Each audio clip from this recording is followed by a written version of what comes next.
Derzeit gelten strenge Ausgangsbeschränkungen. Bleiben Sie zu Hause. Alles leer, keiner da. Es sind Einschränkungen, wie es sie in der Bundesrepublik noch nie gab. Es ist im Grunde genommen wie so ein ganz großes Experiment, was jetzt passiert, wenn diese Sozialkontakte von außen so stark eingeschränkt werden. Es gibt die einen, die sich das Klopapier wegnehmen, und es gibt die anderen, die selbst das letzte Hemd jetzt teilen. Ich hoffe so sehr, dass die Maßnahmen ausreichen, dass man in Deutschland echt schnell genug jetzt gehandelt hat. Vor nicht mal einem Monat hat noch keiner darüber nachgedacht, dass es jemals so weit kommen würde, wie es jetzt gerade ist. Und jetzt sind wir aber akut in der Situation. Und das ist einfach ein krasser Einschnitt in das Leben, was wir normalerweise führen. Deswegen wollen wir uns heute mal angucken, was das eigentlich für Auswirkungen haben kann auf uns und auf unsere Psyche.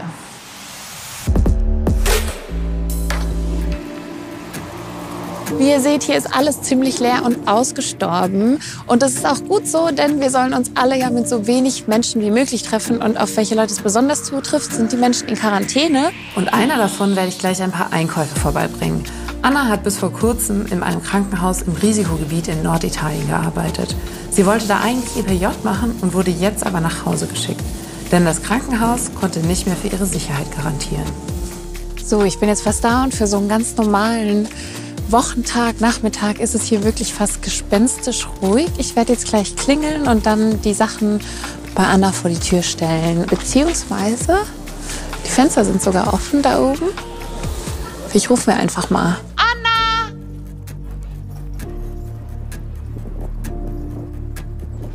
Hallo! Lieferung! Geht's ins Quarantänehaus.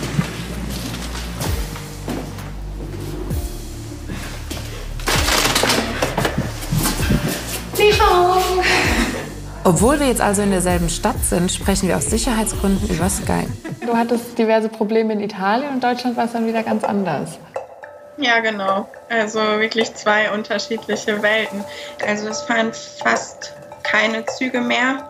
Und wenn man da ganz alleine auf der Straße ist, also das ist mehr als gespenstisch und surreal. Also das war wirklich sehr emotional, muss ich sagen, da alleine zu sein. Und dann wird man überall gefragt, wo man hingehen möchte. Und man geht aus der Haustür raus und es fährt gleich die Polizei an einem vorbei. Wir waren so, glaube ich, 50 Leute am Flughafen. Alles war geschlossen, wirklich, es war einfach keiner da. Und dann war Polizeikontrolle und ich wurde 2-3 Mal gefragt, wieso ich überhaupt raus möchte, wieso ich reise. Und in Deutschland, ja, bin ich dann einfach raus und habe meinen Koffer genommen und raus. Und wurde nicht einmal gefragt, wo ich herkomme, was ich mache oder wo ich jetzt hingehe. Ich wurde nicht darauf hingewiesen, dass es diese freiwillige Quarantäne gibt, dass ich aus einem Risikogebiet komme, nicht. Wie hat sich das für dich angefühlt, gerade wenn du erzählst, wie das in Italien war, jetzt so dieser Unterschied Italien-Deutschland? Hat mich schon sehr schockiert, ehrlich gesagt. Ich wurde in Italien ganz häufig angesprochen, wie ist die Situation in Deutschland? Wieso nimmt man das denn nicht ernst? Denkt denn wirklich jeder, dass wir einen groben Fehler gemacht haben oder wir nicht in der Lage wären, das aufzufangen oder dass ihr so viel besser seid? Das hat man so in Italien aufgenommen. Wieso hört ihr denn nicht unsere Warnung? Das ist nicht was nur in Italien ist. Das ist nicht nur ein Problem für ein Land. Wie war so dein Gefühl? Wie ist das Gefühl? Wie geht es den Leuten in Italien? Was hast du da so erlebt? Weil man hofft, dass die Maßnahmen greifen bald und deshalb hat man ein Ziel vor Augen und man gestaltet das zusammen und das ist das, glaube ich, was das Land und die Menschen dort momentan trägt.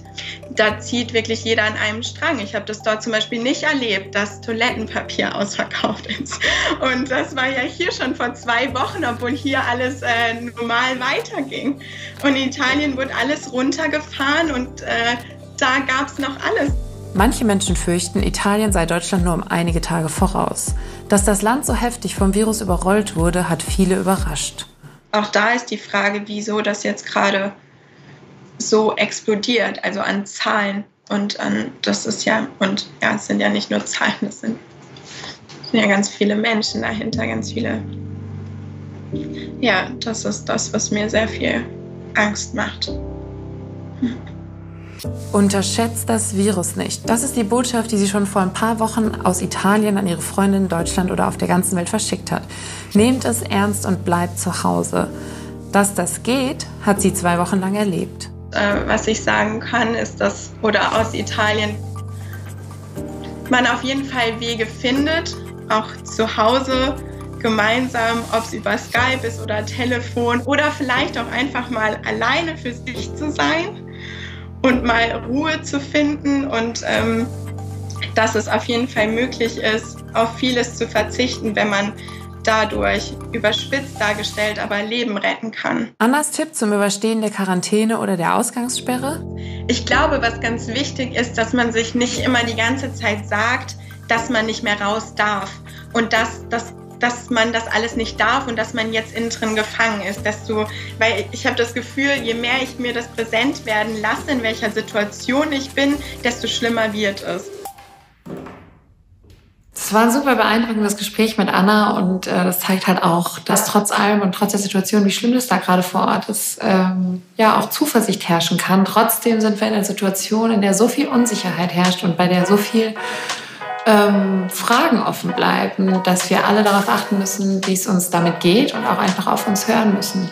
Was macht es denn mit uns? Kann man das aus psychologischer Sicht irgendwie einschätzen oder sagen? Ich denke, es gibt da jetzt so beide Seiten. Diejenigen, die jetzt halt gerade niemanden haben, die könnten sehr schnell einsam werden. Das sind eben vor allen Dingen alleinstehende oder allein lebende Personen. Und diejenigen, die aber Familie um sich herum haben und jetzt da so eine Art Lagerkoller bekommen, die würden sich wahrscheinlich mehr Freiräume einfach wünschen und mehr Möglichkeiten, sich auch mal zurückziehen zu können. Das sind die 2 Extreme. Susanne Bücker ist Psychologin und Wissenschaftlerin. Und aktuell will sie mit einer Studie erforschen, wie sich unser Leben durch die Corona-Krise verändert. Man darf das fast gar nicht so sagen, dass es auch irgendwie spannend ist, weil es natürlich irgendwie für die allermeisten Menschen eine super schwierige Situation ist. Aber natürlich ist es aus Forschungssicht sehr, sehr spannend, wenn auf einmal Sozialkontakte von außen so stark reglementiert werden und damit etwas passiert, was uns als Mensch, und wir sind eben nun mal soziale Wesen, eigentlich total zuwiderläuft. Was sind so Strategien? Wie kann man jetzt mit so einer Situation umgehen, wenn man niemanden um sich hat? Um sich zu schützen, würde ich auf jeden Fall empfehlen, die Kontaktmöglichkeiten, die man noch hat, so weit es geht auszuschöpfen. Auch wenn wir uns physisch distanzieren, dass wir uns eben psychologisch nicht so weit distanzieren. Sich so Routinen aufrechtzuerhalten, die man auch sonst im Alltag hatte, damit man eben gar nicht erst in so einen Sumpf des Alleine- und Einsamseins hineingerät. Ich denke, das sind alles deutlich sinnvollere und funktionalere Strategien, als jetzt nur Serien zu schauen oder so etwas. Auf der anderen Seite halte ich es aber eben auch für wichtig, dass man ruhig kommuniziert, wie es einem jetzt gerade geht und auch, dass man sagt, dass man sich jetzt irgendwie gerade einsam oder alleine gelassen fühlt. Das ist erfahrungsgemäß ziemlich schwierig. Also über Einsamkeit zu sprechen war zumindest vor Corona etwas, was sehr stark stigmatisiert war. Und ich hoffe einfach, dass diese Situation jetzt auch dazu beiträgt, dass es vielleicht leichter wird, über dieses Gefühl zu sprechen, weil mehr Menschen es nachvollziehen können und es nicht mehr ganz so fremd erscheint. Dieser Faktor, dass keiner weiß, wie lange das jetzt noch dauern wird. Ja, das ist schwierig. Das ist total schwierig. Ich glaube auch, dass das viel Stress und Angst erzeugt. Das führt dann möglicherweise auch zu all diesen überzogenen Hamsterkäufen, weil man sich eben so große Sorgen macht, ja, aber wenn das jetzt dann noch so und so lange und dann reicht mein Toilettenpapier doch nicht mehr. Das ist halt, das ist wirklich ein bisschen schwierig.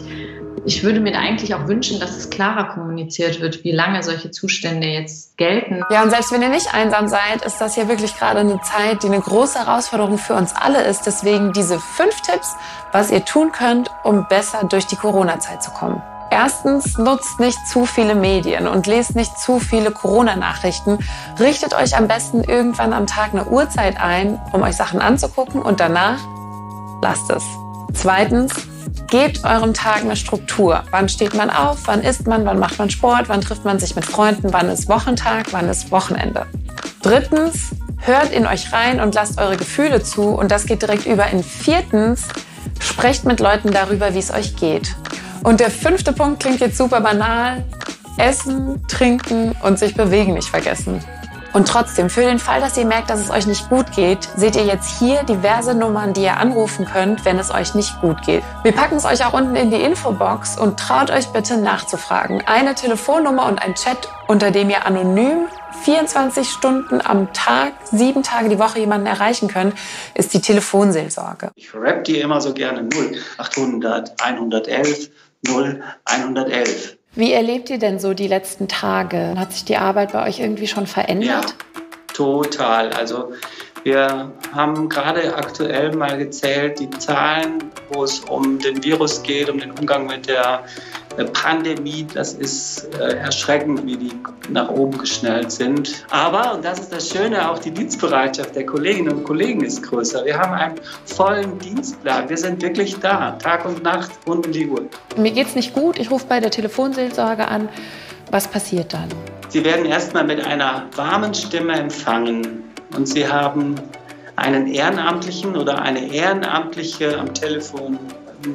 Menschen mit Lebenserfahrung, Menschen mit einer richtig guten, soliden Ausbildung. Viele sind 1,5 Jahre auf dem Weg zu dieser Arbeit, lassen sich ausbilden, um dann wirklich von ganzem Herzen für die Leute da zu sein. In welchen Fällen kann ich mich dann an die Telefonseelsorge wenden? Wenn das Gefühl ist, ich muss jetzt mit jemandem sprechen, ich brauche jetzt etwas, ich brauche jetzt eine warme Stimme, ein offenes, hörendes Herz, dann rufen Sie an, es ist okay. Alles ist erlaubt, hier kann jeder und jede mit ihren Themen kommen.